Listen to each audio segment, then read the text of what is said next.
Mengapa kepolisian Korea Selatan selama puluhan tahun secara eksplisit melarang rekaman suara ini dipublikasikan secara penuh? Jawabannya ada pada getaran yang disampaikannya, kecerdikan yang menakutkan, kejahatan dingin, dan janji ancaman yang belum pernah terjadi. Ini adalah suara dari kegelapan. Inilah kasus yang menghantui Korea Selatan lebih dari 3 dekade. Kasus Lee Hyung-ho. Pada musim semi 1991, anak laki-laki berusia 9 tahun ini diculik di area elit Apgujeong, Seoul. Ini bukanlah penculikan biasa. Pelaku yang tidak pernah terlihat mengancam dan menggoda keluarga korban selama 44 hari. Ia menuntut tebusan 70 juta won, jumlah fantastis pada masanya. Seluruh penyelidikan ini tidak bergantung pada sidik jari, tidak juga pada saksi mata. Kunci sekaligus kutukan dari seluruh kasus ini bukanlah apa yang mereka lihat, melainkan apa yang mereka rekam. Suara yang dilarang untuk Anda dengarkan sendiri. Hyung-ho menghilang setelah bermain di taman. Pihak keluarga segera menerima panggilan pertama. Sejak saat itu, penculik menunjukkan tingkat kecerdasan dan kedisiplinan yang luar biasa. Pelaku tidak pernah, sekalipun, menggunakan telepon rumah. Ia hanya menggunakan telepon umum. Berpindah lokasi setiap saat. Lebih menakutkan lagi, ia menggunakan taktik psikologis yang mengerikan. Seringkali, penculik menelepon orang tua dan menyamar. Kadang sebagai seorang polisi, mengklaim bahwa ia sedang menyelidiki kasus ini. Kadang sebagai teman keluarga, bahkan petugas bank. Ia memantau, ia mengawasi, dan ia berada jauh lebih dekat daripada yang berani mereka bayangkan. Ayah Hyung-ho mengikuti setiap instruksi dengan patuh. Lokasi penukaran tebusan diatur. Namun, di setiap momen krusial, pelaku selalu mengubah instruksi di detik-detik terakhir. Ini adalah permainan kucing dan tikus yang dirancang untuk menghancurkan mental korban dan melumpuhkan aparat. Setiap panggilan adalah pameran kendali. Polisi hanya bisa mendengarkan, mengikuti, dan merekam. Total, ada lebih dari 60 panggilan telepon. Inilah harta karun investigasi. Dan inilah jalan menuju neraka. Mari kita masuk ke jantung misteri. Rekaman suara. Mengapa suara ini begitu menakutkan? Karena ia bukan suara panik. Ia adalah suara yang terlalu tenang, terlalu terukur. Selama puluhan panggilan, nada suaranya selalu stabil, jelas. Artikulasi yang baik, hampir santai. Ia berbicara dengan diksi standar Seoul, menunjukkan latar belakang pendidikan yang cukup baik. Namun, di balik ketenangan itu, tersimpan ancaman yang begitu dingin hingga menggigilkan siapapun yang mendengarnya. Para ahli mulai membedah setiap suku kata. Ada keanehan. Sesekali muncul aksen yang cepat hilang. Sedikit aksen Jeolla atau Gyeongsang. Apakah ini kegugupan atau penyamaran yang disengaja? Para ahli menyimpulkan, pelaku tahu persis apa yang dia lakukan.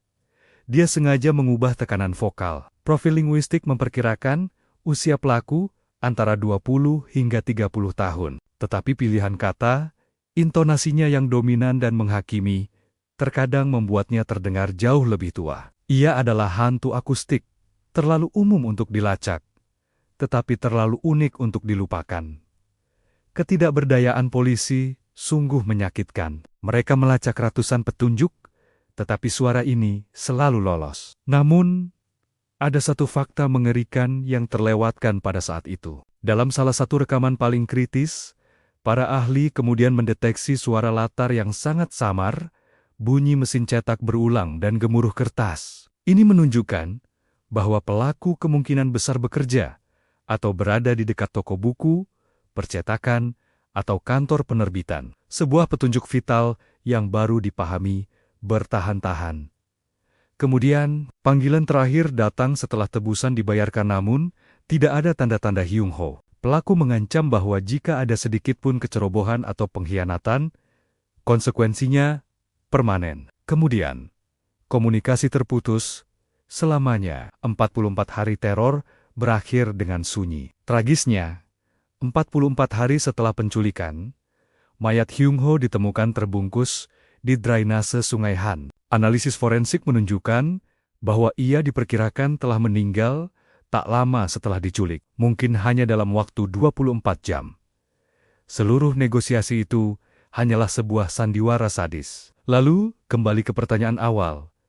Mengapa rekaman suara ini dilarang? Alasan resmi kepolisian Korea adalah mereka khawatir jika suara itu dipublikasikan secara luas. Pelaku akan menyadari bahwa suaranya adalah bukti utama. Ia bisa mengubah penampilannya, menghilangkan sisa-sisa bukti, dan menghilang selamanya. Tetapi, publik berdebat keras. Bagaimana jika seseorang, tetangga, pelaku, kolega, atau bahkan keluarganya dapat mengenali intonasi yang begitu khas itu? Kepolisian memilih menyimpan rekaman itu di ruang arsip tertutup. Hanya sesekali memutarnya dalam acara TV dengan distorsi nada yang signifikan. Waktu terus berjalan, dan keadilan tetap beku. Pada tahun 2006, 15 tahun setelah kejahatan, kasus penculikan Lee Hyung-ho secara resmi ditutup berdasarkan undang-undang daluarsa saat itu. Kegagalan ini memicu gelombang protes nasional yang menuntut reformasi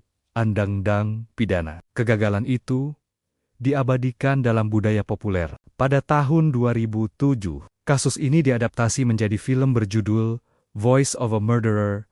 Film itu berakhir dengan kejutan yang kuat dan memilukan. Di menit-menit terakhir film, produser melakukan tindakan putus asa. Mereka memutar rekaman suara asli sang penculik, tanpa sensor sedikit pun, sebagai permohonan terakhir kepada seluruh warga Korea Selatan. Sebuah seruan untuk mencari keadilan yang telah kadaluarsa lebih dari 30 tahun berlalu.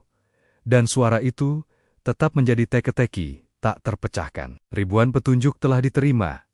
Namun rekaman ini adalah bukti yang paling kuat, sekaligus paling ambigu. Apakah suara itu adalah penyamaran yang begitu sempurna? Ataukah pelaku begitu dekat dengan keluarga korban, sehingga intonasinya terasa akrab? Mengapa ia tidak pernah mencoba mengklaim tebusan setelah kasus ini resmi ditutup? Rekaman suara itu bukan hanya bukti kejahatan yang sempurna. Bagi keluarga Hyung-ho, rekaman itu adalah bisikan kematian terakhir dari putra mereka, yang diabadikan sebagai pengingat pahit akan kejahatan tak termaafkan. Meskipun undang-undang sudah kadaluarsa, identitas penculik Lee Hyung-ho tetap menjadi luka terbuka bagi Korea Selatan. Kejahatan ini mengingatkan kita bahwa terkadang hal yang paling dilarang justru adalah kunci untuk keadilan. Jika Anda pernah mendengar suara itu, apa yang akan Anda rasakan? Apakah Anda akan mengenali hantu akustik di antara kerumunan? Terima kasih sudah menonton, dan sampai jumpa di video berikutnya.